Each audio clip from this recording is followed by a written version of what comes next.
So, hello, Airto. What's going on? Oh, not too much. Just enjoying my day. Just how about you? So, yeah, I'm just getting in. I just have this urge to talk about how to handle power when you're the showrunner. Yeah, that's cool. Yeah. So, like, if you could just, like, give me some room for that, I think I would I'm push it in down. there. Yeah, that sounds Okay. cool. Yeah, let's run with All it, man. right. All right. Let's go with it. So, So what is it like? it's Being a yeah. showrunner. Like, when you switched over, like, what was that experience like for you? And then how did you handle all these different people and like running a show? Like, what's that experience like? That's definitely something that people, not every aspiring writer who wants to work on a show wants to be a showrunner. Some people don't mind just doing their Yeah. episodic stuff, every episode. But you're what is the basis of a showrunner, and like how is it that you operated in Okay. that way? So I'm going to answer all those questions with this one statement. All right. I loved being a showrunner. Yeah. And there's all those things. Some of those things were problems. Some of those things are benefits. The benefits far outweigh the problems, and here's why. Yeah. First of all, if you're a writer, you're a very creative person. Hmm. If you're like most writers I know, you're a little narcissistic. At least you're a little selfish about what you're writing. You Yeah. focus from your perspective. So a show that has your sensibilities is a better show than a show that doesn't have your sensibilities. Right. This is how it is. Hmm. So, well, finally they say you can run. You're the showrunner, which I hate the name. Though. I wish they'd come with something. Just call me. Make the showrunner Jack. Hey Hmm. Jack. Anything but showrunner. Showrunner sounds like the dumbest name, doesn't it? I mean, I kind of like it, but why you don't you? do. Yeah. Because the What makes you guy, think? when I first started, the runners on the show were the guys who got you coffee. They Oh, run okay. errands. I see what you're saying. So the Yeah. runner, this is a runner, this is a runner, this is a runner. And one day they said it used to be the producer ran the show, and then Hmm. everybody got promotions. So writers were becoming producers who didn't do anything, Hmm. and so they had to push the showrunner, which wasn't called that yet. That producer who was running the show became an executive producer, but usually the other executive producers were the guys who created the show or financed the show or some heavyweight thing who really didn't contribute as much. So now you're an executive producer, which is actually doing less in theory than the producer. Producer's the guy in the trenches doing the work. Hmm. Executive producer is usually somebody who had clout and other reasons and doesn't do much of the work. Hmm. Then they do something, but it's kind of initially they do something, then Yeah. they kind of step back and let other people do all the work, all the Mm. heavy lifting. So when you once you become showrunner, everything's your responsibility. So it just feels good to know if you make a scene a certain way, nobody's going to override that. Hmm. Some people make suggestions. No longer somebody says, "No, we're just going to do it this way." Hmm. Nobody can do that to you anymore. So now they say, "Look, we got to do it this way because the budget." Your line producer comes in and says, "Look, we're so far over budget right now. You can't do it that way." And then but it's still up to you to say, "No, I'm going to do it that way anyhow. We'll make up the money somewhere else." But more likely, you're going to be smart about it and say, "Let me figure out how I can modify this thing so that it doesn't cost so much money and we don't have to sacrifice it someplace else where later on I'll Hmm. regret that I spent the money here." Right. Right. So you're thinking all those kinds of thoughts that aren't really, they're not writer thoughts, but they're all creative stuff. It's all creative. It's management is kind of creative. The hardest part about management is something you and I talked about this earlier, Erto, is that also when we were discussing how to make your life happy every minute of the day, Hmm. when we were discussing that. Yeah. But Yeah. we'll go over that again some other time. Nailed it. Yeah. Totally. Yeah, we nailed it, but, but you and I were talking about this. The hardest part of being a showrunner is managing people. Hmm. Yeah. And that's probably always that's hard on in any industry. Management is a hard deal, which is why managers make more money, even though they seem like they're doing less. They're Hmm. doing less of the actual work, the heavy lifting, the construction, the basic essence of the product, but they hold it all together, and that's what it's got to be held together because human beings don't normally hold together. They tend to go all over the place. So somebody's Right. got to hold them all together. Hmm. Here's our project. Here's our goal. This is what I need from you. This is what I need from you. This is what I need from you. Hmm. And this is what we were talking about. How do you do that and not have them hate you so that they're so angry that it affects their job? They're not doing their job as well as they should for either to get back at you or just subconsciously. They're just so angry. They're not thinking cleanly and clearly. So Hmm. Hmm. uh, Yeah.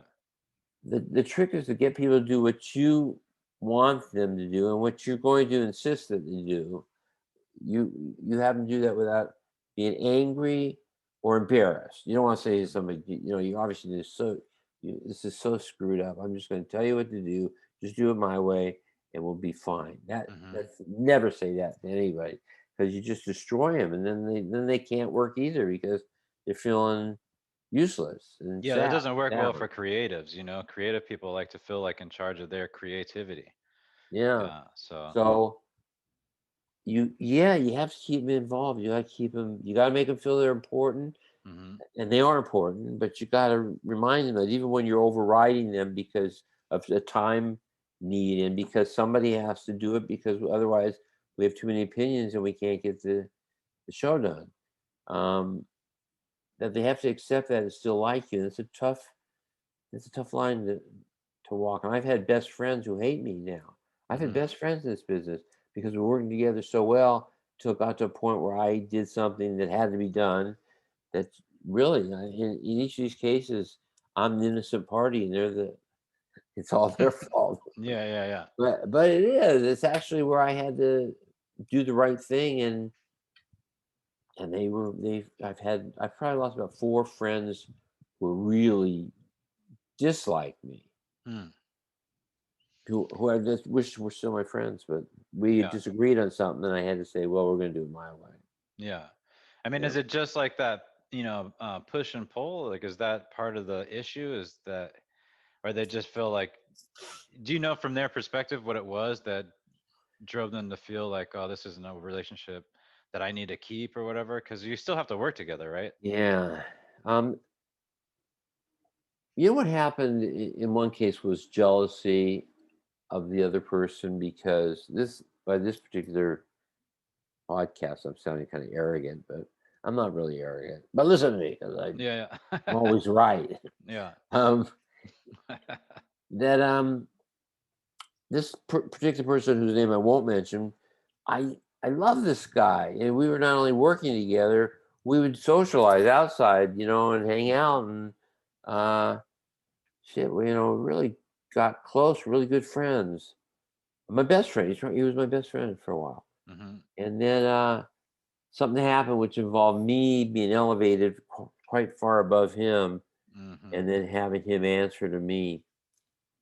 And I thought I handled it well, but at some point, he just stopped talking to me and never Hmm. talked to me again. So I don't know what I did to make him stop talking to me. We'd be in a rewrite room, and he would pitch to the person next to him rather than pitch to me, who was making the decisions. Hmm. So I could hear it and still react to it, but he wouldn't pitch it at me or to me or just or direct it to me with my name or focus or anything. He would do it to other people. And I actually had other people talk to me about it, say, that's the weirdest thing I've ever seen. This guy absolutely won't talk to you under any circumstances, and he's on your staff, and you could fire him. This is the weirdest thing. What's going on here? Yeah, so it was noticeable. Oh yeah, everybody noticed it, Wow. and I had to say, I don't know. I absolutely do not know. I don't even know when it was that this person stopped talking to me. I just noticed it at some point, Hmm. and then it was obvious, and then it never got better.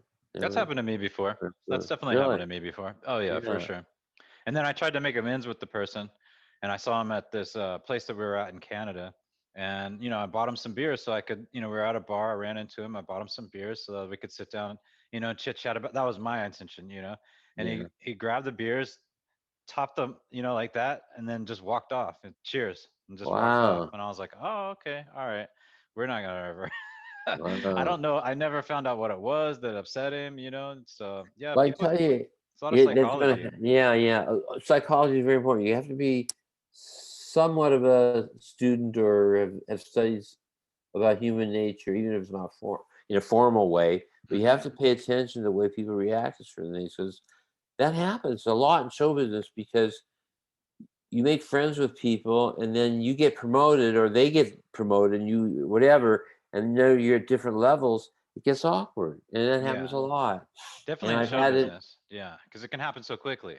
Yeah, like Yeah. for example, I will again not using names, but I've had it happen with an actor to whom I had a with whom I had a great relationship, and then because my writing tended to focus on one of the other actors in our group who did very well with things I wrote, Hmm. uh, I got resentment from the one who felt I deserted him, which hadn't done. I just was doing what I had to do as a showrunner, feed good stuff to all the characters, keep them all alive and well perceived by the audience. So Hmm. I was just doing what I had to do, but this person felt abandoned, and there was a problem there, and then there was I told you the one where the writer just stopped talking to me, and another time I made an audition for a well-known person, again, no name because people will know, but a well-known person who was my friend. Got this person the audition for a series I created. It was shooting the pilot, and I wanted him to play the lead of the pilot. Um, but nobody else did. Everybody else didn't even like him, which I still don't understand entirely. But there were four other people, coupled with the company, coupled with the studio. Hmm. Nobody really wanted him, and I couldn't override four other people who were all pretty well up to power chain, like two of them Hmm. from the network, and one or two, I don't know, somebody else was from the studio, Hmm. and the other guy was the guy who owned the company that was producing this project. So Hmm. I did say I thought, oh, I think he's really good. And everybody said we don't think he's that character. Hmm. That guy never spoke to me again either. Yeah. That's another person. That particular actor thought he had the part because I created the show and I wanted him, and then was told he didn't have the part. He thought I must have turned on him or something. So Hmm. Yeah, and it's a such a I don't know, man. The Hollywood framing and like how you go down there, and or I say down there because I went from San Francisco to LA, but so in my mind it's subterranean, mainly a yeah, hell type scape, So right, right, there's it is odd because it's hard to deal with. Like I had friends that like would get advanced or whatever, and then they don't really bring you along, and it's understandable. Like you can't it doesn't work that way all the time. They're sometimes just trying to like struggle and do what they can do so that they can get their right. spot in there. But there's a lot of like, Hollywood's full of weirdness, you know what I mean? And Yeah. it's hard to like navigate some of the loyalty, But disloyalties, I think in Hollywood, and I may be wrong about this, but I think people who go into show business are more self-centered overall. Mm, I think there's more of a focus on the self, sure. and not saying that that's necessarily a bad thing. You can be self-focused, not be narcissistic, not be Hmm. selfish, Yeah. but I think they take things more personally, and things about criticism is more personal and is thought about more than just it just doesn't fly by them. They absorb it. Hmm. So there Oh yeah. seems to be hypersensitivity in the business. It seems to be what I've noticed. And you say you'd get we're talking about a great script. Okay, well so and so you'll write it.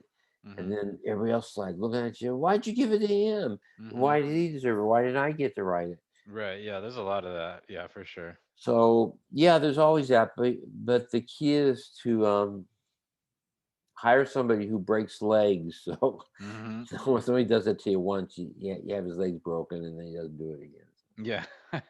And then, on top of that, actually, speaking of, I mean, there's a lot of power people, you know what I mean? That like, I talked to Keats one time and he was saying that he got an opportunity to, I think he had written a pilot for a series and the series was about to go to air, he was getting it ready to go to air. And the president of the network decided that he didn't like him, so he canceled the whole thing. But they had already had it all in motion, you Oh know. yeah, yeah, And he that was like, it happened. was like a 7-figure deal, you know what I mean? And he's like, they would never let me win an Emmy or anything like that, you know. So there's all these power players, you know what I Yeah, mean? They people do exude make that it power. People make it personal. Hmm. I had a show I sold the pilot to one studio, and another studio bought that studio Hmm. and took over all the operations, Hmm. and and appointed for the president of the new conglomerate studio a guy who hated my guts. And the Hmm. first thing he did is he didn't even talk to me. He just had somebody send a message to me. He said, your project is complete. It's done, Mm. and it's over, or whatever term he used. You're terminated, basically." Did you And expect it when he I got to that thought it might position? happen. I thought it Yeah. might give me trouble. I was really expecting, oh, this is really going to be hell working with this guy. He's going to be a lot of trouble. I Hmm. didn't really think he wouldn't even look at something that his predecessor bought and committed to, that he Hmm. wouldn't even look at the script. He didn't even read the script. He just said, "This is Ken. This is Ken Eston. It's over." Yeah, that's crazy too. Like you think, like I was working on a feature, and we were ready to shoot. I mean, like we had already had sets, and like stuff was, people were already getting geared up to travel to the location that we had that was across the country, and at a certain point, during our negotiations, because the negotiations came later than everything, then it was like, oh, they didn't want to give me credit for the writing, and all kinds of Oh, weirdness. Yeah, and it just became like kind of weird, and then it ended up getting canceled. Like it was just wow. like, oh, so it could be on the table, it could be greenlit, and then the next thing you know, you're you're back to square one, and you're working It's on a new amazing. project. It's amazing how difficult it can be over negotiations for money, Hmm. and then spend money like it means nothing. For like, I did a pilot, and they loved the pilot, and they loved the star of the pilot, but they didn't love the guy who played the second part. Hmm. So instead of us writing the character differently or changing things around, they just said, "Oh, we'll reshoot the whole thing and get rid of that guy." And Wow. what? You spent five? This was the days when things were cheaper. That you just spent $500,000 on this thing that was shot. We have it in the can. It's all ready to go. And they just basically said, $500,000, flush it down the toilet, Hmm. because Hmm. we're moving on. We're going to Yeah. reshoot exactly the script that we just shot with a different person in that second role. Yeah. I mean, it happens a lot, actually. That happens a whole lot. I mean, Michael J. Fox, for when he was in Back to the Future, they didn't really want him, and Eric Stoltz was in the role first, and then they had to go Mhm. and reshoot like a lot of the early scenes, that they had done, Oh, and huh, put Michael J. Fox in there, and a lot of people yeah, didn't want him, and I guess they didn't want him for, was it Family Matters that he was on? yeah. No, Yeah, Family Matters. No, it was Family Ties or something. Family Ties. It was Family Okay, Ties. I Yeah, used to watch that show a lot. Yeah, I like yeah. the show. You know what I It mean? was a And good show. He was the yeah. biggest part of that show, though. They were all good. Everybody on that show did it, and it was well written, Yeah. so it was good. Yeah. I know we don't talk about politics too much, but when you think about that show, or like, I guess, what is it? Family Matters, the one with not Yeah. Meathead, with Oh, you think All in the Family? All in the Family. Yeah, it's like Yeah. these. It's a lot of political stuff. Like now that I go back and look at some of these older shows, like Michael J. Fox's character was a Republican in an all liberal family. You know what I Yeah, mean? funny idea. It was a funny idea.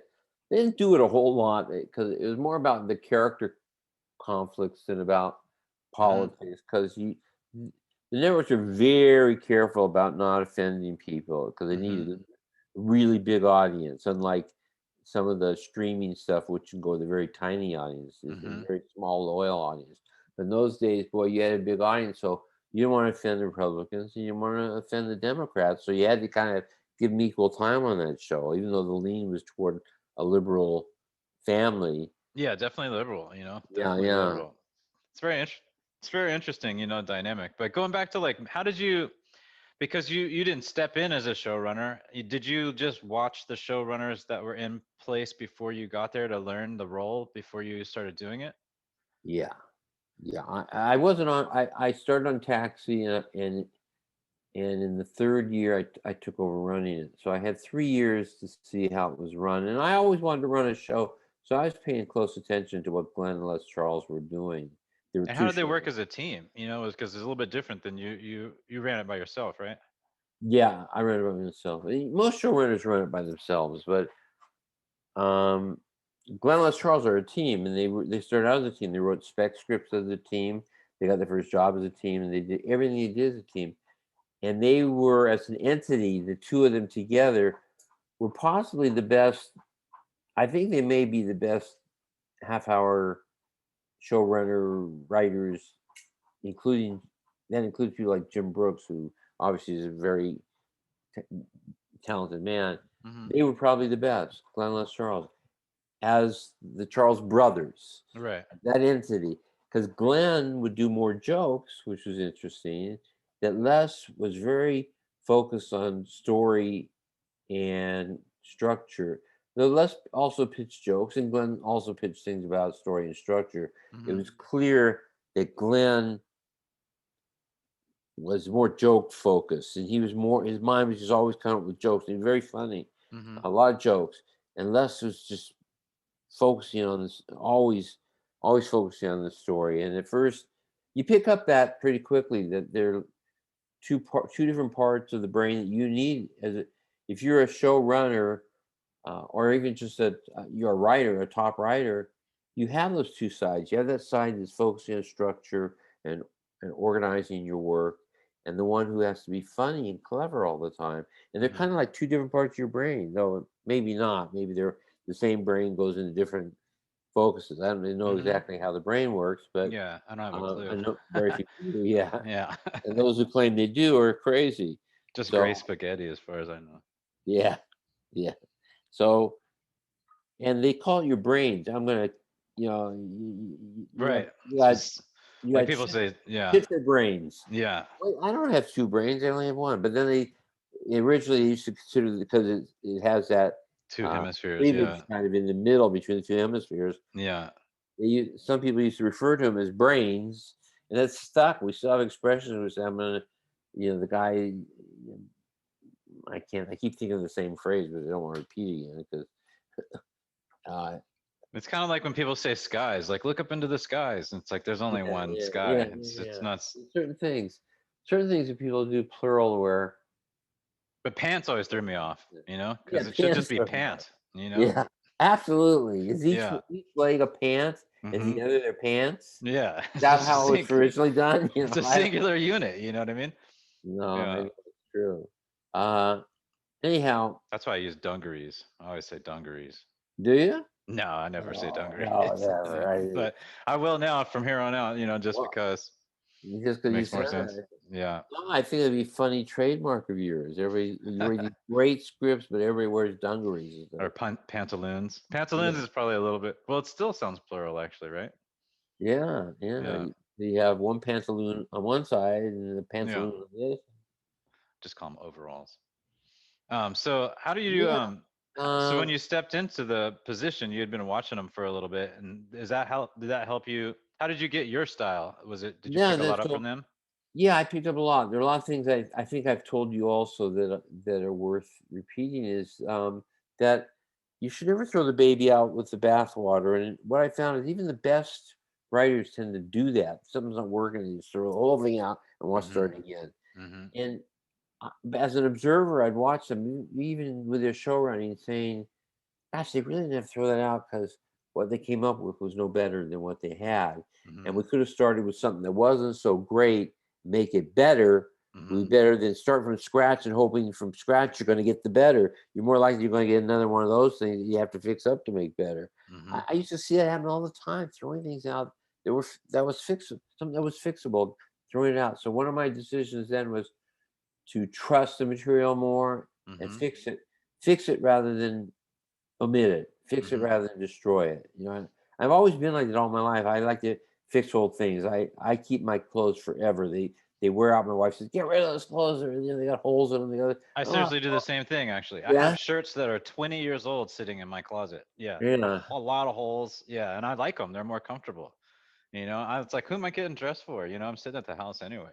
But I like to fix things. Like there's a chair here that I'm going to sell because or give away one or the other because I just bought a new great chair that I like a lot. Yeah. And one of the arms is loose. Now I got a million things to do. The last thing I need to do is fix the arm on that chair. But I'm afraid somebody's going to throw that chair, perfectly good chair, away because it's got one bad arm. And I Hmm. know I could fix it in an hour, and I know Yeah. what to do to fix it. Yeah. And I'm going to do it. I'm going to fix it, and then I'm going to give it away. So Yeah. it doesn't really make a whole lot of sense. In fact, I might just donate it to a charity, in which case A I'm charity. doing a good deed. I'm doing a good deed, but Yeah. I won't even see it or know it, or and maybe they'll throw it away. It could have something to do with not wanting to be wasteful though, because like when we moved, my wife had a bookshelf that we bought from IKEA, and it was like kind of clunky. It was heavy, so we didn't bring it, and like so we set it on the curb for these people to pick it up, and they just came in this dump truck and like crushed it into the. And I was like, man, that was Oh just a waste. no! Now it's gonna be in a landfill somewhere. It's just like Yeah, garbage. I always think that's the other thing is I think of most things as future garbage. So I'm not that attached to stuff, but I will keep things for a long time. see, I'm like you in that way too. I'm not attached to material things.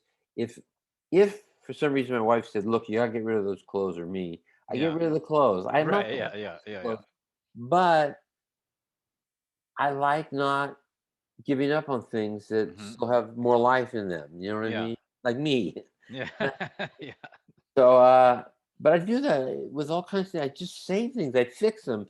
I was going to show you all my wires here have electrical tape around them because when the wears through their initial rubber and I fix it, I don't throw it out. I Yeah. put electrical tape around it, or even on the ends where you have to then re tighten the wires and put them back in, and you can still wrap tape over it, and then it works. And you go, "That's good. That It's makes me also feel good." scrappier, like I think like, we have such of the consumeristic culture, like where we just get stuff and I don't like it anymore and you throw it away. Like my computer Yeah. cord right now, I could clearly afford to buy a new computer cord like that.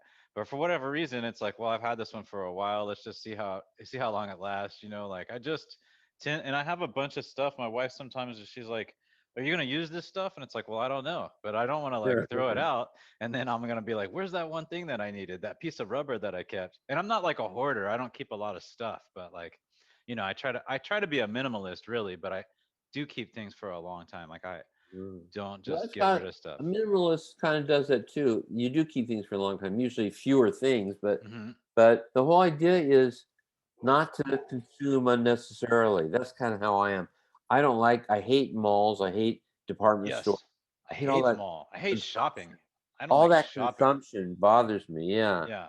And yet I live well, but I don't live.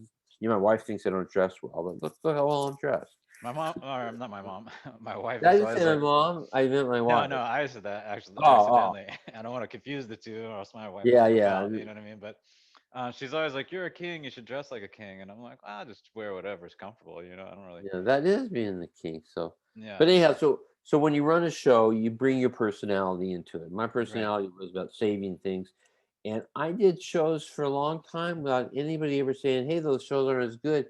In fact, the books have been written about Taxi and Cheers, and have in this one book about Taxi, it said that the last 2 years were the best years of the show. Hmm. Did I just go dark? No, no, you're good. Oh, Also, the Tracy Ullman show, that show that you worked on and everything, that was a really great show. I mean, that was like pretty groundbreaking, also for the way that she was yeah. doing the characters and everything. Yeah, we made a lot of big changes in variety shows. Variety shows had never done these just sketches. Variety shows you have sketches and music, whatever. We started out with that. We actually had jugglers and stuff. Did you Hmm. ever see the early ones? We had I jugglers and the guy blew smoke images and things in between sketches. And then somebody said, let's just do that weird those weird looking people, they overbite, the hmm. Simpsons. Let's just Yeah. do them more. Yeah. I mean, I watched I was young at the time, but I watched I can't remember what grade I was in, but I watched the Tracy Ullman show like when it came out. I enjoyed the show. I remember Yeah. liking the show like when it came out. That was one of the shows that I was like, "Oh, this is cool," because it was different, it was It something was different. different, but Yeah. now the sketch shows have gotten closer to that. More, there are shows like that just do sketch, sketch, sketch, sketch that are not Right, right. related.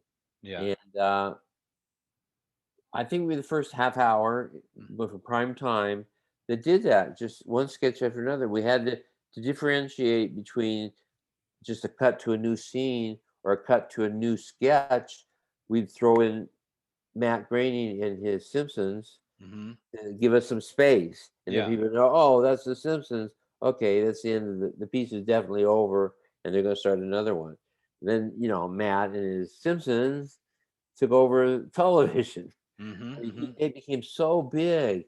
Usually, the buildings they built at Fox just based on their part of the revenue from The Simpsons. It's just incredible. I think it's run for about 33 or 4 years now. It's just Yeah, it's been on for a amazing. long time, especially Amazing. like when you consider, yeah, the Simpsons, when they were embedded into the breakers, for the Tracy Ullman show. So that's Yeah, also part of that legacy.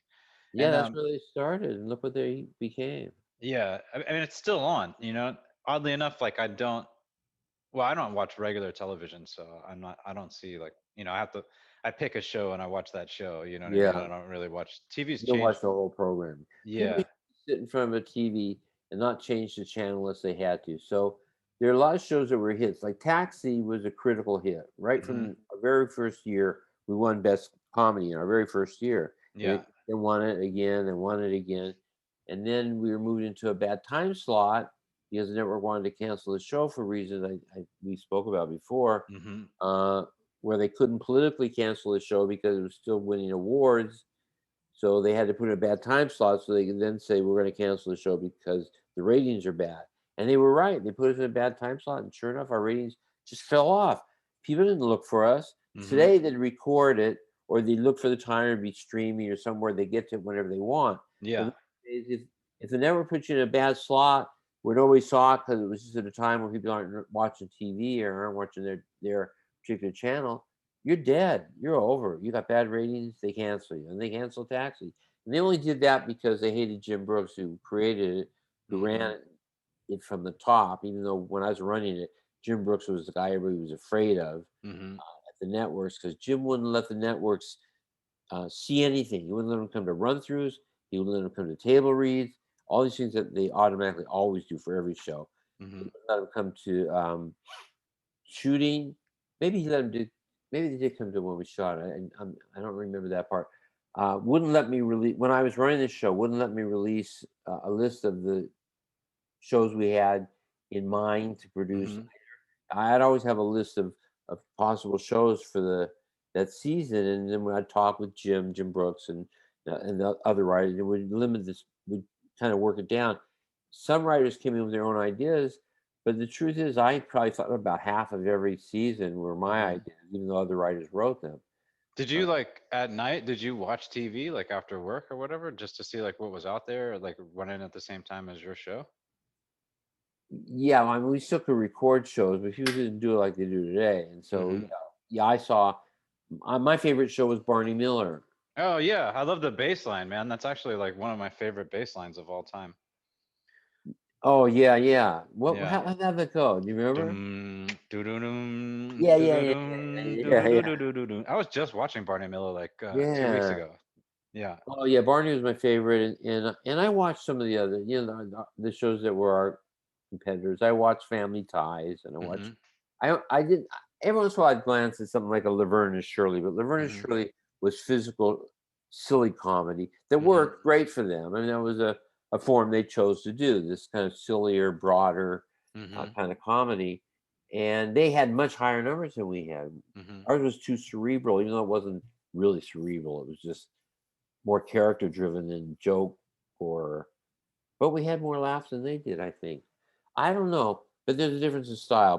But the everybody had their own particular favorites, and my favorites were always these really strong character comedies. And so I'd watch Laverne and Shirley, and it was really hard for me to get through one episode. Then I'd Hmm. watch about 3 or 4 Barney Millers and say, "Gosh, they're better than we are. How come we've been beating them every year for best show?" Hmm. I But you actually thought that felt you thought that. Barney Miller was better than you guys? Yeah. Really? Yeah. I I just watched an episode. This is so weird you bring that up because I just watched an episode I think like 2 weeks ago. And I think it was the pilot episode. And yeah, it's a very subdued kind of like, they're at the precinct. And it's an interesting thing. You know, they had that dynamic of having diversity on the set. You know, they have the Asian guy, they have the I black liked guy. it. I liked it. That was the Yeah. first. That was the first diversity that was really clearly put there for that reason, Mm, and it worked great. It worked great. Everybody brought a little of their own race or culture or uh, you know political background or socioeconomic background. hmm They were all very different. They were all almost stereotypically those major areas of what we consider minorities in our. hmm But they didn't really talk about that part of it. You know what I mean? Like, No, they didn't. they had that. You know, like it was like different than WKRP or something like that. You know, like they had like, which is not as diverse, but it had a little bit of diversity into it. But you know, like Yeah, they just seem to be people who were at absolutely. that Yeah, particular place, you know what I mean, that had absolutely. diverse backgrounds, which I prefer rather than today's on the nose where it's like you're playing up this person's race and this Uh, person's race, and that seems too division, you know, that's too divisive. divisive for me. But Yeah. it's funny because I feel the same way. You and I share a lot of the similar ideas. Maybe we should write something together. Yeah, yeah, that'd be great. Uh, so, like that whole idea about diversity without it being divisive. Hmm. Uh, I did a show called Minor Adjustments, in which everybody was from a different race or cultural background or some things. Race is kind of a weird thing. Usually we define it by physical features, which is Hmm. kind of stupid anyhow. But Yeah, and it's like if you're, you know, not to cut you off, but like the idea of race is s- so much embedded in where you grew up and how you are influenced. Your environment plays so much a role. And right now, I feel like a lot of people in a lot of different cultures, not cultures that come from outside of the United States, where they've had hundreds and hundreds and hundreds, maybe thousands of years to develop a real culture. Where here, it's like we're kind of doing the reverse. We're saying commercially, there's this type of culture, and we're going to put people in that box, and they need to learn how to live in that type of culture. And it's like not that doesn't apply to everyone, and that's the thing that people have a hard time accepting is that you can actually have, you know, like I used to get called like when I was a kid. You know, it's funny is I have a skateboard right here that you know, my name was put on the board to like it's a thank you board to all the different black skaters that help push the sport forward.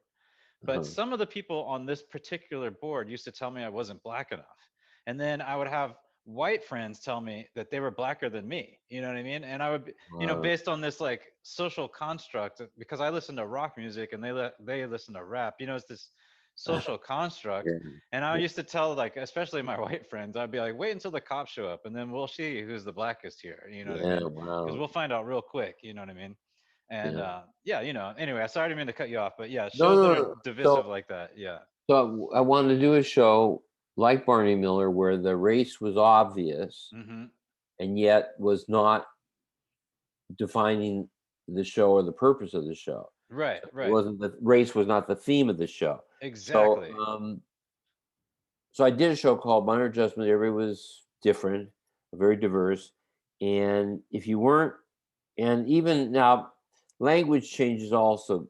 Southern accents automatically, and for a white person with a Southern accent, you automatically think is a bigot, and they're Right. not. You know, No, not of course necessarily. not. Yeah. So, so what we had was I would close my eyes and listen to them sometimes and imagine you can't, you know, who's what race, and Hmm. you couldn't.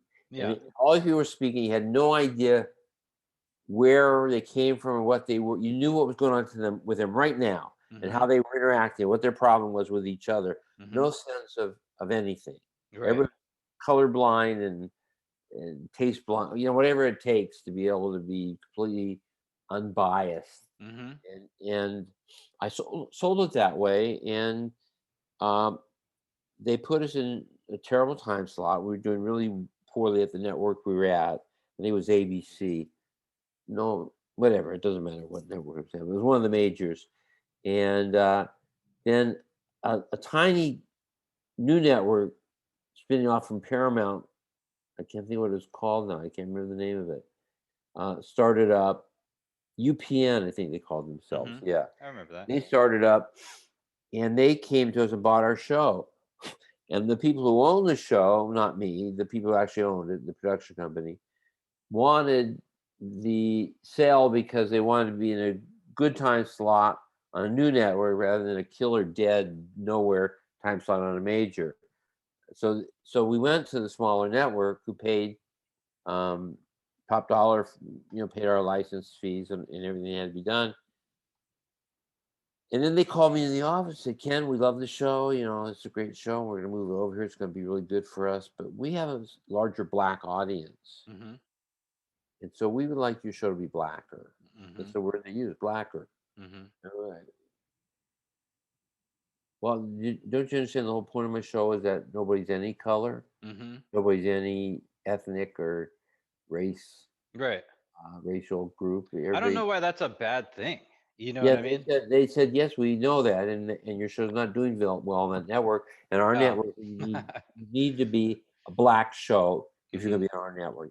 It's that simple. You need to be a black show on our network. Yeah. Not that all the shows are black, but they thought mine could be because my lead was a black man, and his wife and his kids were important characters. So we had Mm-hmm. 3 very important leading characters who were black. But we had the other everybody else. We had an Asian person. We had a Latino, a Latina. Mm-hmm. I think we had somebody who was Jewish. You know what I'm saying? It's not just races. It's not just it's cultural backgrounds. There were just people who were considered minorities of some Mm-hmm. sort. And I think we had somebody who was Catholic, because even though they're not a minority, but extreme Catholicism still tends to be a minority in many ways. And Mm-hmm. so we had all these things, but we didn't talk. The whole point was you close your eyes and not know who was. I don't mean you would know who, because they all have different characters, so you knew who was talking, but you just didn't have a sense of any other influences. And anyhow, they bought my show and then wanted to take the very thing that I built it on away Mm-hmm. and keep everything else. And Keep it's your weird black. because it's controversial for us, like to be sharing this opinion, one, and then two, to like feel like that doesn't negate people's character as a person. I think that's very interesting. Yeah. Sorry, I didn't mean to cut you off, but No, I want you to cut me. I like you to cut me off because you always have something interesting to say when you do. And I remember where I was well, you last were saying they talking bought your about. show and they wanted to Yeah, yeah, basically morph the show to take away the thing the foundation of why you built the yeah. show in the first place. Absolutely. So we did. Naturally, I sell out every time. So Well, you got to make that. You got to it's take a just profit. You know what I yeah, mean? You've yeah. been I working on it. I make my initial resistance so that I look like a decent human being, and then Yeah. then I take the money and do what they ask. Yeah, So, yeah. so I did the show they wanted, and then the network folded, so the whole Hmm. thing collapsed. I wonder Anyway, why, yeah. So with that kind of that plan. was really weird for to tell me a white guy doing a show primarily about black people and with Asian and influence and Jewish and Catholic and people of other cultural backgrounds. That somebody who's very Italian, Hmm. Italian American, Yeah. but all these very. I purposely went for strong ethnic or racial groups and not ever deal with the fact that they were any different than the others. Hmm. That's what I thought would sell the show, that people would talk about it. Oh, is that cool? Did you see that show? Everybody's so different, yet they don't ever acknowledge that difference. That Hmm. was my selling point. And I Yeah. know anyhow. And it sold. And then they made it a black show. And then uh, what they did is they made me hire some black writers who put in jargon that I did not know. Hmm. It should not sound racist at all, but I did not grow up in South Central LA. So there's certain words and phrases I just don't know. Yeah. I mean, yeah, of course. That makes perfect So sense. we hired some people who had come from that background and who were black, and we had them there at all our writings to make sure that everybody didn't sound the same anymore. The black Hmm. people sounded black, and the white sounded not But that's black. part of that commercialism too. It's like it's being constructed. You know what I mean? And it's not a bad. This is the problem that I have with this type of mentality right now is, if you're a male, you're not supposed to write about a female experience. If you're a Yes. white person, you can't write in about anybody else's experience, as if nothing translates. There's no universality to the human condition, the human experience. And it's like, Yeah. to me, I think like even now, when we were talking about this a second ago, or throughout this conversation, I was thinking, Melville would probably get canceled now because even though the ship is diverse, Moby Dick isn't diverse enough. You know what I mean? And like, he's a white whale, and that just doesn't, Yeah. how can he, represent the rest of the fish in the sea or something like that? Just Yeah. it's No, beyond. I know.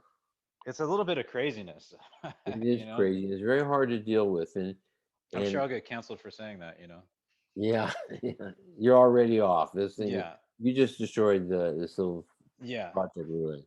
Um, but I believe that the best world would be one where people are all kind of blended, and people say, "What, you want an homogenous world? Everybody's the same."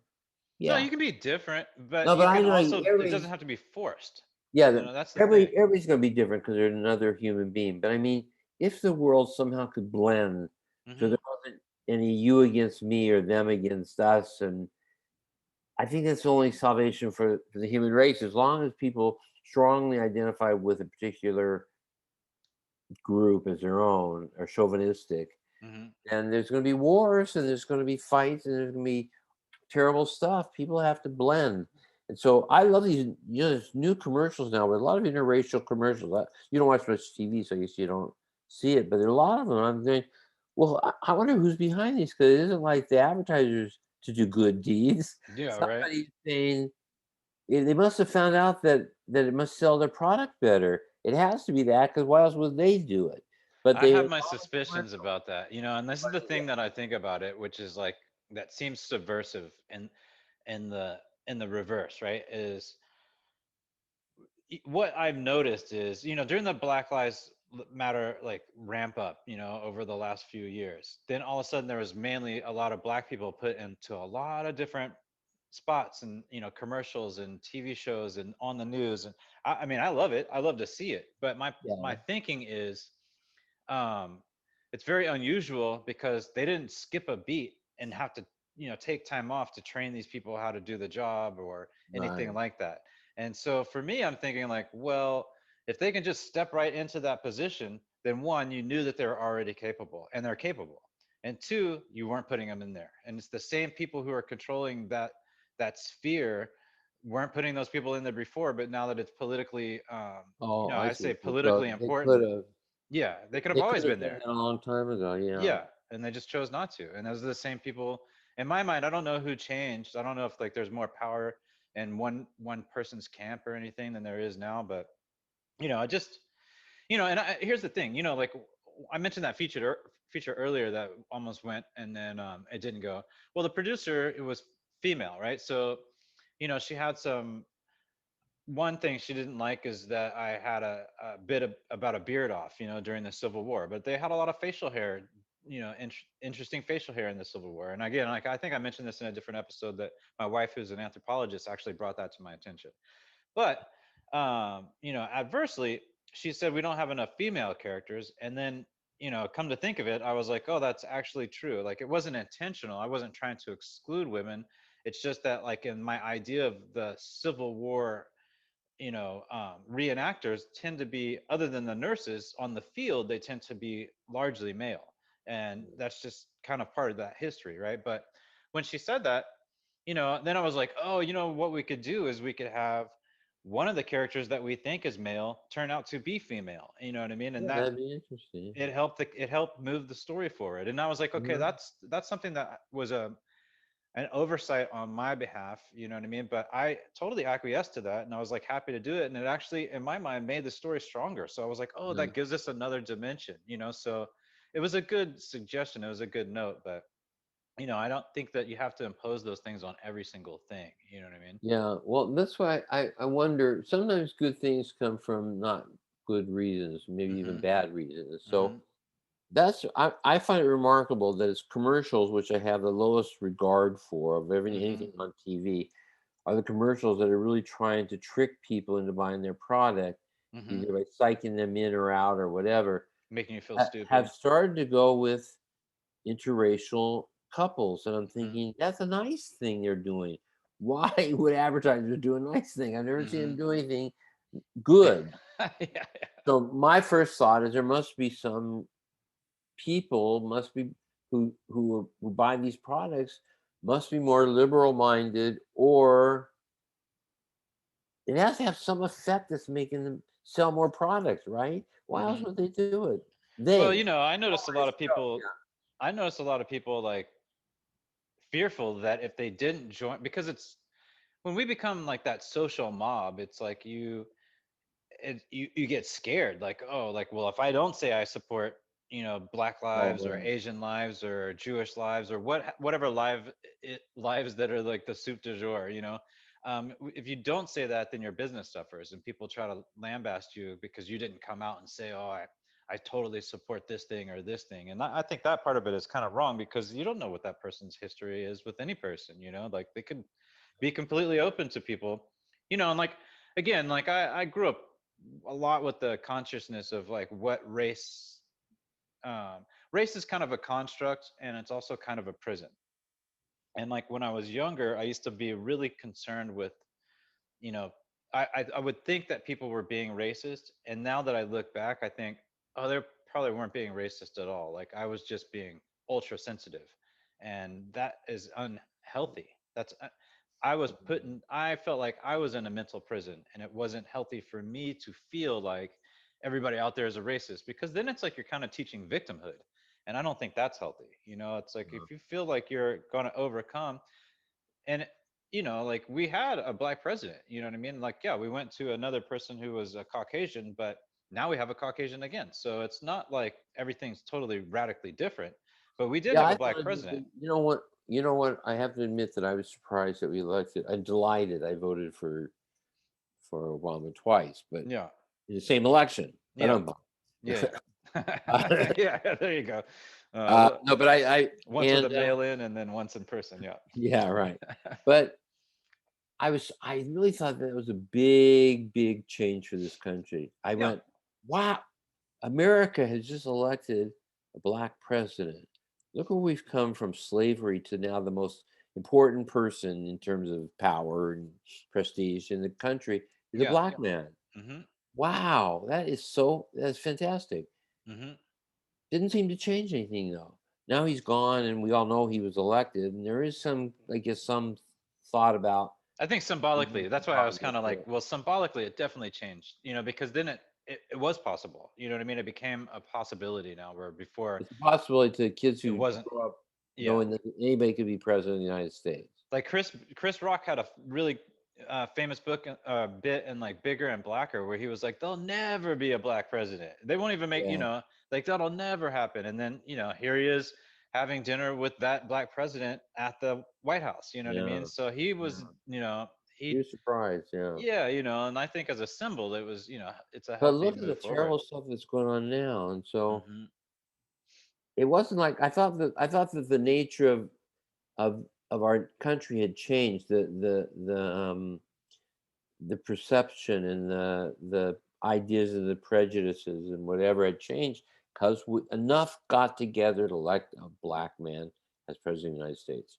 I think it Yeah. has actually. I think it's radically changed. I mean, I think that's You? where part of the, yeah, I think that's like where a lot of that like intensity over the summer of 2020, where people were out rioting for George Floyd, like en masse, en masse, en masse, like cities after city after city. I think where some of that inspiration is coming from is one, recognizing that that symbol did mean something in Obama, but also that people are way more vocal about speaking out against, what they assume or what they feel is, either racially driven or uh, you know an institutionalized bias, and so I think, I think the conversation is interesting, but I sometimes feel like the conversation leaves people feeling and like it fills a negative space. You know what I mean? Mm. Like, and that Well, I maybe, hope you're right. I hope you're right yeah. that there is a positive movement. It's just so much bad, divisive stuff came out in the last 4 years uh,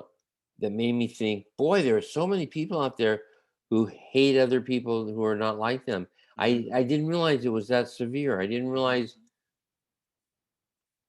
realize how much strength those people still have in control of this country. who really don't like people who aren't like them. Who don't, you know.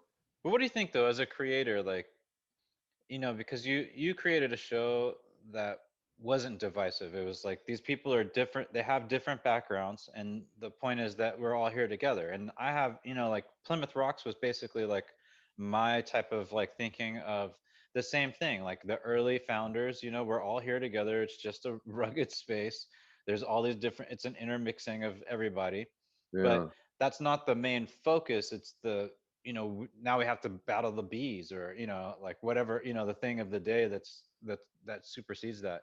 Do Right. you That stuff should always be. I really believe that the importance, the important theme that you're trying to get across can't be the main theme, or you look like you're lecturing and it looks Sure. didactic. Mm-hmm. I think if you have a mindset about equality and the dignity of human beings, Mm-hmm. then I think it comes across in the writing and the characters little by little by little.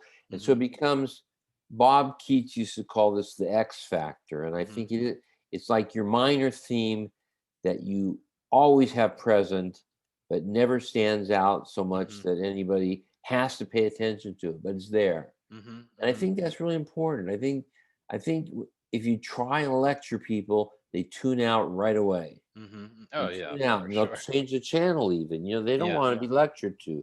They Yeah. don't want you to tell them what's right or wrong.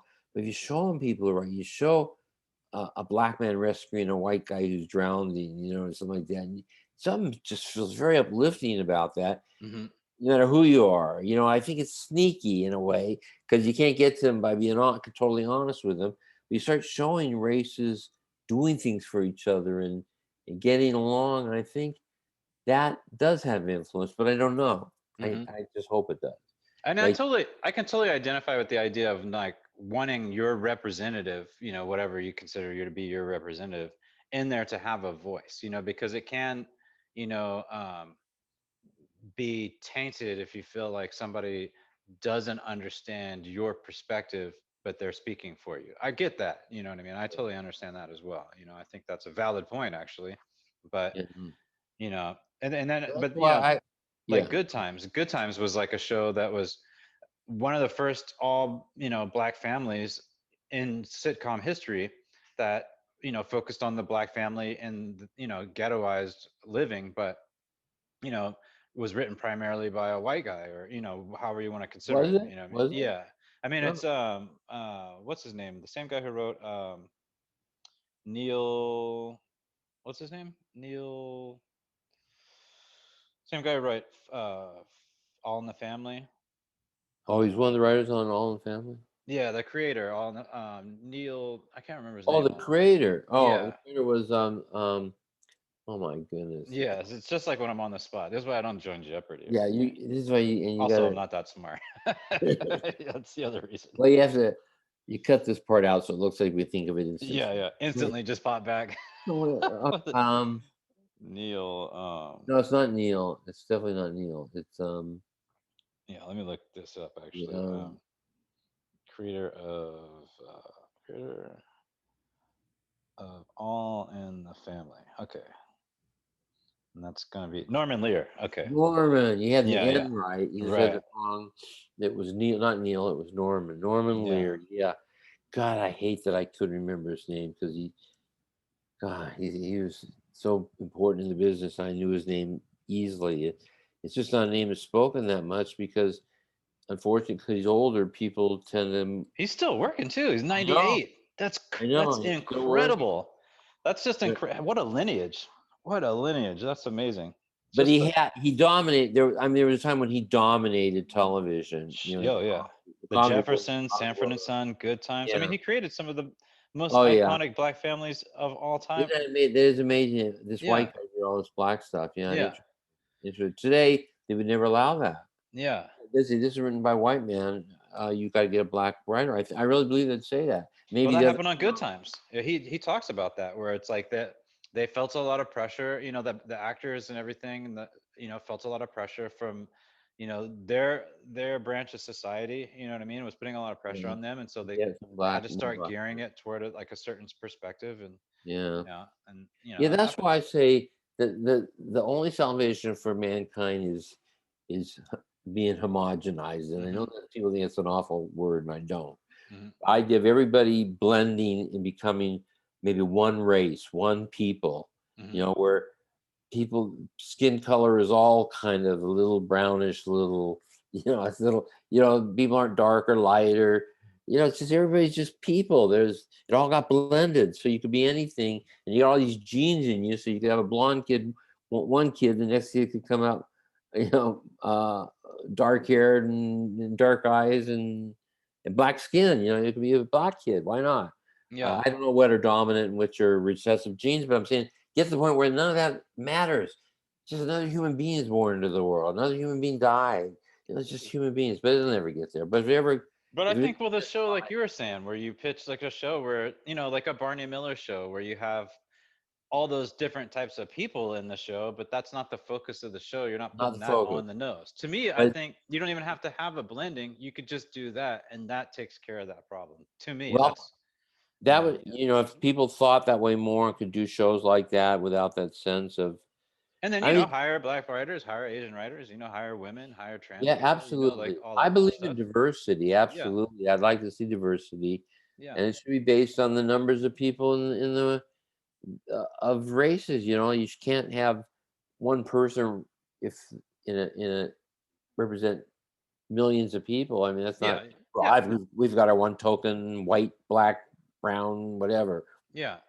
No, it shouldn't. There should not be any token anything. It should be based on what the real population. That's one of the things that Biden said they loved. He said he wanted his I guess it was his staff to be America, to look Hmm. like America looks, Hmm. meaning all races and backgrounds and male and female and Hmm. uh, which is a great idea. You know what show I think did not have this issue, or this probably never came up, is My Favorite Martian, which was a big favorite of mine. And I bet you the Uh, Martians were underrepresented in that show, and it still went. there were people who were really upset about the Martians being underrepresented. Yeah, it was like a big deal. But we got a little sidetracked there talking about, it's hard not to because it's, this is part of like, you know, uh, designing stories and thinking Well, about the greater context.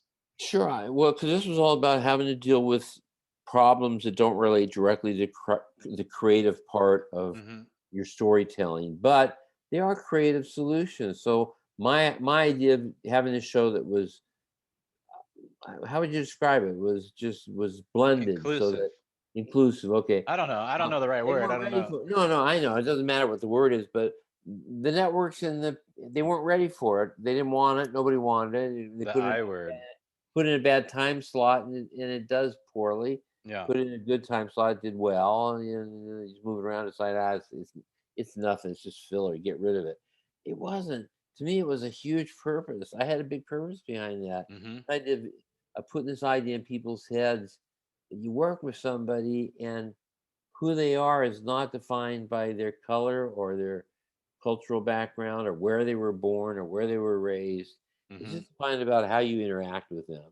Hmm. And people said, "Pooh to that." Yeah, yeah. And I mean, pooh to it also, that. the thing about focusing so heavily on race is it like doesn't take into account a person's character as much. It's like, oh, it's like basically going to the mall. You know what I mean? It's like, oh, well, this person came from Spencer's, this one's from J.C. Penney's, this one's from Macy's, and it's like, Yeah, well, what are the materials made of? It's like, well, we don't care about that. This one just came from Spencer's, this one came yeah, from Macy's, this one came yeah, from J.C. yeah. Penney. And I don't know how healthy that is for the human psychology because if you're on a team, right? Like if you're on a baseball team, and maybe this is probably the worst example because baseball is notoriously, like for a long time, you had Willie Mays, like who broke that barrier, but and other players before him a little bit in the Indian League and everything. But I'm not a big baseball fan, so I don't know what I'm talking about when it comes to baseball. But in terms of talking about a team, you know what I mean? Like you try to get everybody on the same page so that they're They're focused working on the together game. Yeah. about win. It's about how they can help each other win the game. Hmm. Speaking of the person that you were talking about earlier that we mentioned in a different episode, but that actor, and Bull Yeah, Durham, for example, that was yeah, I loved how they were like, everybody needs to focus together on this thing. We got to be a unit here, you yeah. know? Yeah, that's actually something about writing on a show.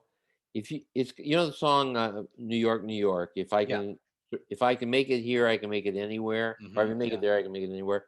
It's kind of like that when you're on a staff because you got to balance all these people. Right. If I could I keep peace in the world if I can't even keep peace on my set? Hmm. So it's kind of like you're promoted president of the world, being the world that studio you're in or Right. that little Right. sound set.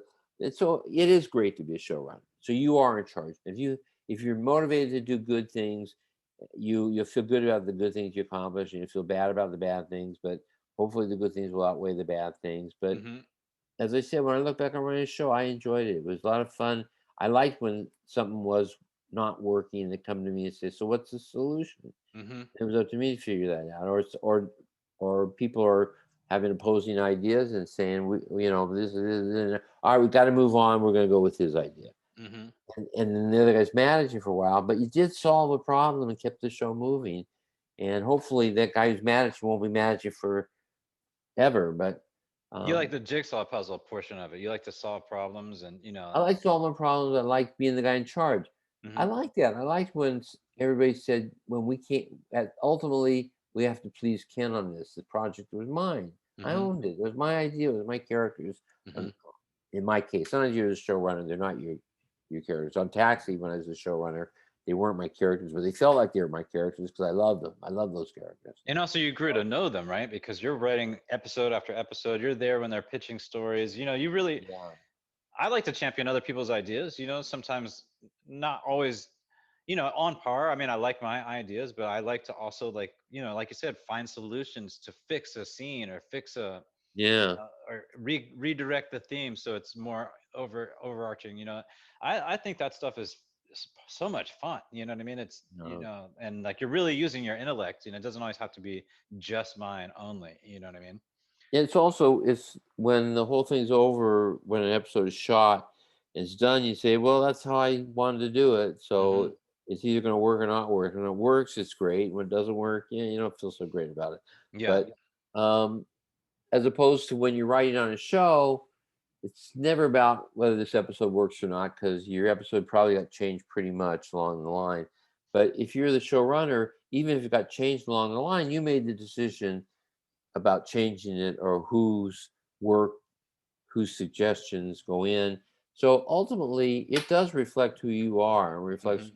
how talented you are. So if a show gets accolades as a great show, you feel like that's about what I'm putting together here. But at the same time, you appreciate all the people working for you, make it possible. Obviously, you don't have great writers.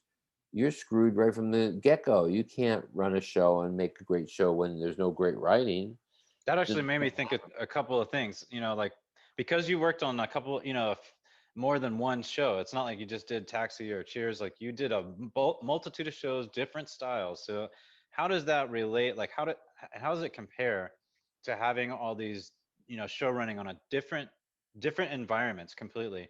And also the other question I have that popped into my head just now, which I think a lot of people who may pay attention to the show would want to know, how do you pick a writer? How do you pick a new writer to come into the set or into this, environment and help build the show? Yeah. Well, you pick a writer by reading samples or knowing the person's work. So Hmm. if somebody's on show like, which this has happened, a couple guys run on the Jeffersons, Hmm. and they submitted a spec script to Cheers because they wanted to write what they thought was a more sophisticated show. Hmm. We didn't have to try them out. We knew they were really great showrunners. They had run the Jeffersons very well, and the show had Hmm. done very well. Hmm. And they wrote the script and said, "We understand your characters. Here's a sample script to show you your characters." Hmm. So Glenn and Les, who made the decision, it was their show, not mine. I worked for them. Hmm. Even as a showrunner, they were always around, Glenn and Les. And Glenn and Les hired these guys. I was leaving the show to do one of my other projects. Hmm. They hired these two guys, Casey and Lee. They hired them to come on board as showrunners right from the get go. Hmm. Based on their history, they knew how to run a show because they'd been running a very successful show, and they knew our characters and knew how to write their voices. and their attitudes, and that's how that person was picked. How do I pick somebody who doesn't have history?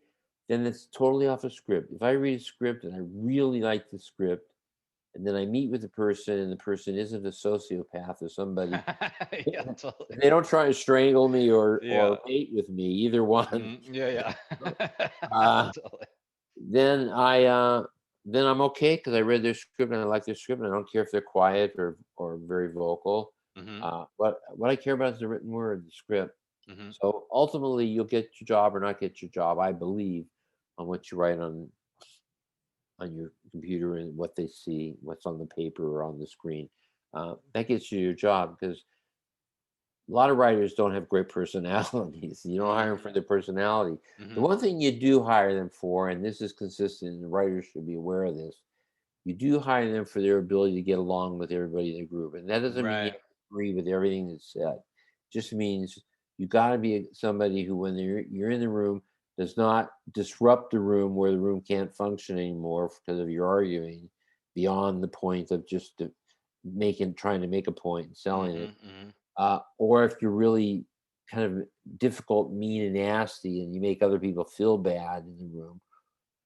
In other words, if you're not a team player, you're not going to stay. Hmm. And that was like your analogy. You were talking about sports. Hmm. It is true. If you're not a team player, no matter how good you are, you're not going to stay.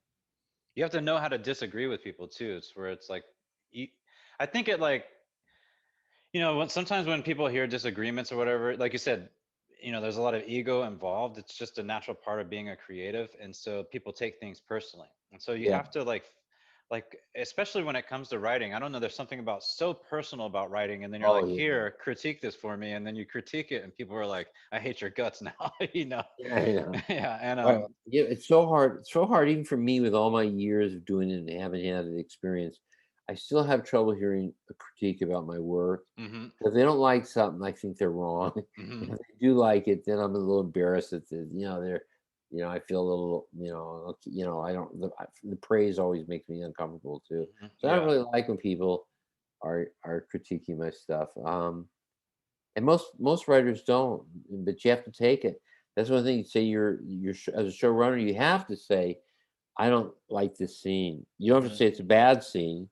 You don't have to say the scene doesn't work. You have to say, this isn't the scene I want here. mhm, And then another matter you because you didn't appreciate how good their scene was. It's not the same as saying this scene doesn't work or there's a bad scene, in which then they feel like they failed. And mhm. and not only are they mad at you for taking it out, they also feel humiliated in front of everybody else. So when you're in a room and you're dealing with people, you never have to tell anybody they failed. There's no reason to tell anybody they failed. You just have to say you are the showrunner and you want to do it differently. And it doesn't mean that their talent isn't appreciated. It's just that this particular arrangement Yeah. isn't the necessary. I usually try to like, especially when it comes to critiquing people, really stay focused on, because I would, when I was a reader, I'd have to write, my pages, or I forget what they call it, script Coverage. Effort coverage. Yeah, coverage. yeah. Wow, I can't Yeah. even. I'm really bad with nouns sometimes. And so when I was writing coverage, as a writer, I was always very specific about what it was that I thought was missing from the story. Or Yeah. like, Which and is I would very also, helpful. yeah, and Helpful, but maybe yeah, yeah, go ahead. I Go tried ahead. to be constructive, not critical. You know what I mean? So I would critique, not criticize. That was my that was my thinking.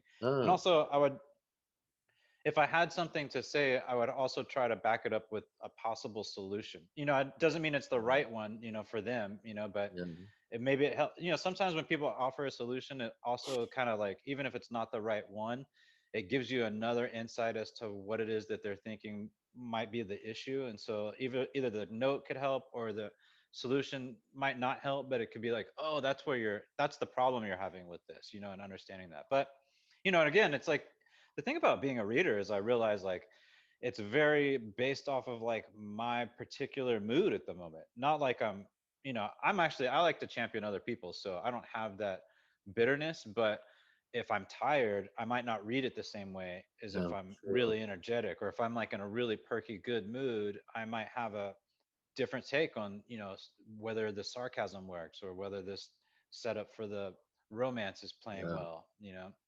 Well, that's the problem. Is you sometimes when you read a script, if you're I try to read scripts when I'm in a good to a pleasant or good mood. Hmm. If I'm in a bad mood, I won't read somebody's script. Hmm. I know I'm not going to give it a fair reading, so I will Oh, not for read sure. scripts if I'm in a bad mood. Yeah. If I'm depressed or angry, I'm not going to read the script. You know what it makes me think of? Did I tell you one time that I was like, I worked for this producer out there, and I so I was working in the office, and he promoted me and fired me on the same day, right? What? Yeah. And Yeah, it was like some weird psychological thing. Like, you're doing a great job. We really appreciate it. We're going to like pay you more. And I was like, oh, so before lunch, I was like, this is fucking awesome. Like, finally, mm, my hard work is paying off. And he was way underpaying me anyway. You know what I mean? But then after lunch, for whatever reason, his wife came in and was like, oh, we're going to have to let you go. So I was like, all right, well, that sucks. But like nothing had changed. really? I hadn't done anything. You know what I mean? I think it was just the psychological setup. Like, this guy was very manipulative. And anyway, so I was doing some coverage at the time, and they fired me. And I was like, all right, well, I'm gonna pack up and head on out. You know what I mean? And they're like, well, we need you to get that coverage done. And I was like, Mm, well, you fired me. You know what I mean? I'm done here. Like, yeah, you know what I mean? And so, yeah, it just that actually turned into like a little bit of an issue because they wanted me to keep working even though they had fired me. And I was like, yeah, wow, that was pretty. So the coverage that I was doing, to your point, I was like, at that point, I was in a bad mood, and I didn't like the script anyway. I didn't like it before lunch, and I definitely didn't like it after lunch. You know what I mean? yeah, But my coverage of it, just because I had to get it finished, you know what I mean? I was just like, this is not. I was a little more gloves off on what the problems were. You know. yeah, and that's one of the tricky things because it's all subjective and it's based on moods and Mm-hmm. such. We've all gone to movies not feeling good, and Sure. sometimes it pulls you out of the mood and you laugh, or sometimes it just irritates you. So, and people don't know. I used to do stand up comedy and would do the same act night after night after night. Sometimes it would kill an audience. They'd just be laughing their asses off. Other times nobody's laughing. Mm-hmm. You know, wh- how? What is it? What's going on here? Yeah. So when you're trying to break into business or you're trying to switch from one kind of show to another, you have to write a really great spec script and it's got to be great. And Mm-hmm. then the guy who's going to read it, unfortunately, is probably going to be somebody who doesn't have much clout. But if you're lucky enough to get a guy who has some clout, then you got to get lucky enough to catch him in a good mood. So Right. you need a lot of luck. Mm-hmm. Unfortunately, you need a lot of luck. But if you play the game enough times, you're going to win once in a while. Mm-hmm. And you only need to win once in this business because once you get that job and you're on the inside, you made it. And if you're smart, save your money and invest your money well, like I did not do, Mm-hmm. uh, you're set for life with that money and the pension you'll get from the Writers Guild. So it's just a lot of money that will take care of you if you make it long enough without doing those things like being bad in the room because you're offensive. I mean, and somebody's, well, I gotta be me. You don't know, well, you can be you and stay home and write your scripts for your sister. You Mm-hmm. know, Mm-hmm. Yeah. uh, you want to write the script for the world, you got to put up with the world. And the world is all these assholes in this room right now who don't like your script and want you to make the changes. Make the changes and keep living a better life. Keep doing what you want, which is writing. And it's not always exactly what you want to do, but it's better than digging ditches. It's better than Yeah. being a clerk at a store. Yeah. Not I don't mean to demean either of those positions. I'm No, just but saying, if you're a writer and you want to yeah, write, then it's definitely better than doing any of those other jobs, and that's the absolutely. that's the goal, is to keep doing that so you can sit at the keyboard. And you know, did you burn out at all? Like, did you ever feel burnt out? You were working crazy hours, like. I didn't feel burned out. I think I told you every season we had to do 22 to 25 episodes, depending on what the situations were during the year, if we were preempted by a special or whatever time we came, whatever. Hmm. But there were, low 20s of shows. Yeah, which is And a lot. it's a lot of shows, and at the end of every season, I couldn't think of one more show because Hmm. I had to do so much of the thinking of the show. That's part of the showrunner's job. Hmm. Because if you run out of stories to write, you're really screwed. If you count on all your writers to come up with great stories, you're going to be disappointed because most of them won't. They'll either turn in bad stories, or they don't even turn in stories, and you can fight that battle, or you can just think up the stories and assign them to writers, which Hmm. writers like that best because I didn't, but I mean some writers do prefer Yeah. to just do it that way. But so you have that responsibility, and every year I think I just finally thought of this. Okay, here's the 20-second idea. I think Jim Brooks will approve. I go to Jim, he approves it, and I'm done. I go, I got through that season. Hmm. And then I'm thinking, oh crap. But then next season, I don't have one idea yet. Did you How am I gonna obsess? do it? Did you obsess, or did you like think I later, didn't like, obsess. ah, I No. should have done this other. We should have done this take. Like that would have been better. Oh, yeah, there's some of that. There's some of that. But what I want to say about this idea of somehow you come up with 22 again, and Yeah. then again and again, and you just keep where are these coming from? How do they come? It's almost like there's a showrunner genie or uh, it's a gremlin or something that sits in your desk and says, "You're done, man. You're wiped out," and Yeah. then gives you all your ideas anyhow. Yeah. Yeah. I was just messing with you. Here's Yeah. 22 more ideas. Because you don't know where they come from, and somehow you really, when you can't think of one more story for that season, you finally do, and then you have to think, I gotta think of 22 more of these, and I've only got a month off, and I gotta start thinking of them again. I don't know how I'm gonna do it. And there's Right. a story about Barry Kim's group at Coach, which I don't Hmm. remember if I told it. If I did, I won't tell it again. Did I tell it? Well, you mentioned it. I mean, you said that. I believe you were saying that the showrunner at the time wasn't Barry Kemp. It was a different showrunner. And he said, we're season 3 and there's no more stories for this Yeah, particular that's right. setup. And then he Yeah, was like, well, shit, now I got to do this. And he made yeah, it for another 7, or what yeah. was it, 5 seasons or something? Yeah, something like 5 or 7 seasons more when with Barry Kemp running the show, which he Yeah. didn't want to do. He didn't want to be the showrunner, Yeah. and, he had no well, I'm sure he had problems doing it, but he came up with 5 more seasons when the guy said, "We don't even have 1 more season." Yeah. And I put that in the book that I wrote also because I think it's very important. A lot of people are afraid of hitting a wall and it's over, Hmm. and I can tell you from personal experience, I felt that too. I kept thinking, "I'm gonna run out of ideas as a writer," Hmm. or we're gonna run out of ideas for the show, or the show's gonna run out of ideas for the series, and it never happens. Hmm. I don't know where. That's why I said it's the genie or the pixie or the gremlin or something. There's some magical thing that happens, and somebody whispers in your ear. I don't know. You'll come up with them. Trust me on that. You will. Don't be afraid to take a job running a show because you don't think you can handle the load. You'll handle the load. It's not as hard as it seems right up to the moment you have to do it, and then you do it. And you can. And I used to take when I first started, it used to take me 2 months to write an episode. Hmm. But by in the second year I ran Taxi, they needed a show written in the weekend because the script they were counting on fell through for some political reasons. And I wrote a script in a weekend that worked just as well as the Hmm. other scripts we've been shooting that year. Not my best script. I know it could have been better from the get go, from my version. But Hmm. by the time it went through all the rewrites and the rehearsals and change and everything, it looked like every other episode of Taxi, a quality, well Hmm. received show. Not one that necessarily is the one that sticks out in your memory, but it was there. And you So got it that was, done.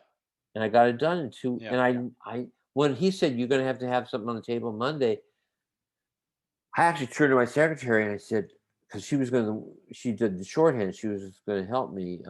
She was going to work all weekend as well. Hmm. Shorthand, writing it out and typing it up. All these people you need that people don't even realize. Hmm. Uh, and she said, "You'll do it." I said, "No."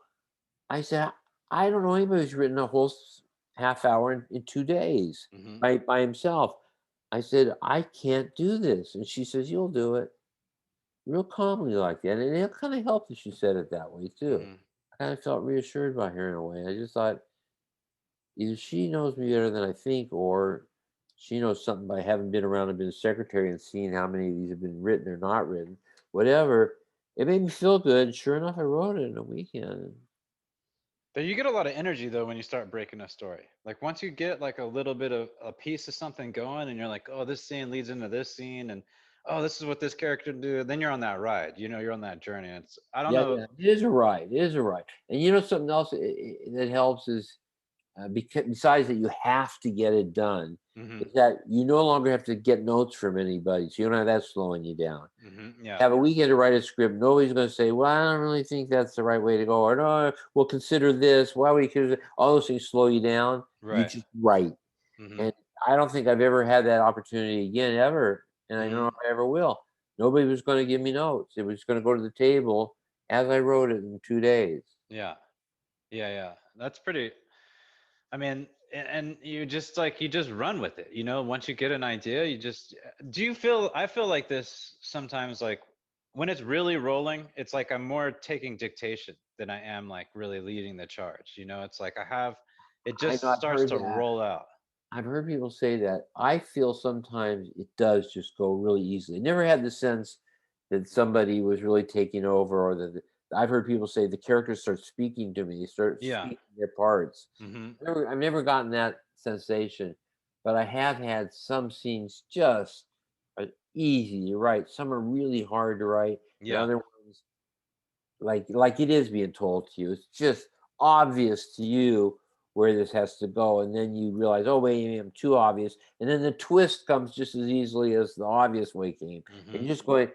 It's like if you're a batter and you're on a hitting streak.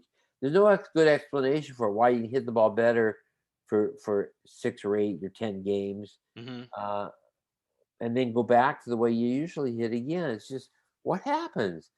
I mean, it's like there's little magical things that happen in the world. There's And something magical about it, and especially like you know once it goes into production and you see all the people doing it, and then it's like then it really comes to life, and it has yeah, like these you know you get a lot of that nuance that happens that adds to a story that you could have never planned for. You know, that's actually one of the things I love the most about any of this stuff is that when it comes to life you see it fills out in a way that you just couldn't have imagined, and you're like wow I can't believe, and then you get to take the credit of course.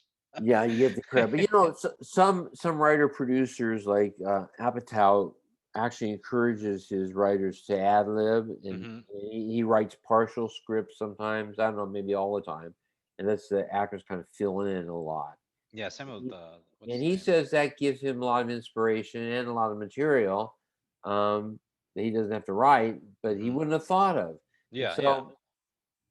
so there's something to be said about rewriting after a run through, or when you've seen actors give it what they're going to give it, and Hmm. you just seen what I thought this would be more animated, and that actor played it kind of animated. It didn't look right, Hmm. and this is the actor who's going to do it, so I better rewrite this scene. Hmm. So certain things that happen you can't do in your head. Yeah, yeah, yeah. You have to see it. You have to see it. Yeah, we're almost finished here. Then I'll walk. I got to walk my dog. All right. Ladies and gentlemen, I have to walk my dog. And I want you to know the truth is my life is run by a little Pomeranian No, there you who go. needs to be walked at this time every day, or I'm in big trouble. So All right. Well, it's time to say happy birthday. I guess we could head out. And happy birthday to who is it this week? Laura. Laura will work. Yeah, happy birthday, Laura. Happy birthday, Laura. Thank you for listening to our show. Yeah, absolutely. Well, this is a great one, and you know, have fun walking. What's your Pomeranian's name? Gracie. Like, Gracie. Gracie Allen. Yeah, yeah. Of George Burns and Gracie Allen. Yeah, Hmm. but when almost everybody when I say Gracie, they think of the show. Grace. What's that show on? Will and Grace. No, not Will and Grace. There's a show with two women, Gracie and there's two women. Two women. Oh, Women. you're talking about with Two Jane women. Fonda and Yeah, Lily yeah. Tomlin. Yeah, Yeah. yeah. What's that called? Something Gracie and and Grace. Frankie. Yeah, Frankie and Grace, or Grace and Frank. Frankie. Yeah, yeah. Whatever. That's what they think it is. I said, no, I didn't need it from that. I need it from Gracie Allen. And most of the time, they don't know who that is. And I go, Jesus, I'm getting old. I'm getting old. Well, Yeah, that's she's looking at me, so she's all giving right. me that look. So I gotta go, All right. and I'll see you soon. Okay. Well, it was a great one. Another one in the can. So I'll talk to you Yeah, in a little bit good. and have a great week. And I'm gonna get with you. I'll email you some stuff. Actually, we could stop recording, but